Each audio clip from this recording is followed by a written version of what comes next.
ও পাখি, তুই কেমন আছিস? ভালো কি? এই তোমাদের জিজ্ঞাসাটাই মস্ত একটা চালাকি।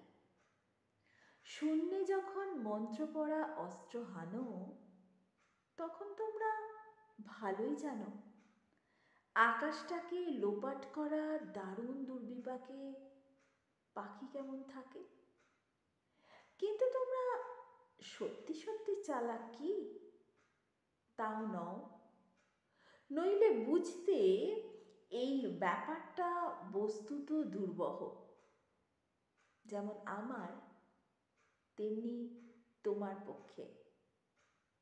নীল জ্বলন্ত অনাদ্যন্ত আকাশকে তার সখ্যে বাঁধতে যে চায়, সে কি পাখি? সে কি শুধুই পাখি?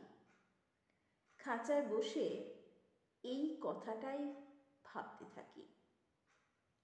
অন্যদিকে তুমিও জানো, সত্যি অর্থে বাঁচার বিঘ্ন ঘটায় তৈরি হয়নি এমন কোনো খাঁচা। দুই নয়নের অতিরিক্ত একটি যদি নয়ন জ্বালো, তবেই বুঝবে এই না ভালোর অন্ধকারেও আছি ভালো। বুঝবে সে কোন মন্ত্রে নিজের চিত্তটাকে মুক্ত রাখি, মৃত্তিকাকে মেঘের সঙ্গে যুক্ত রাখি।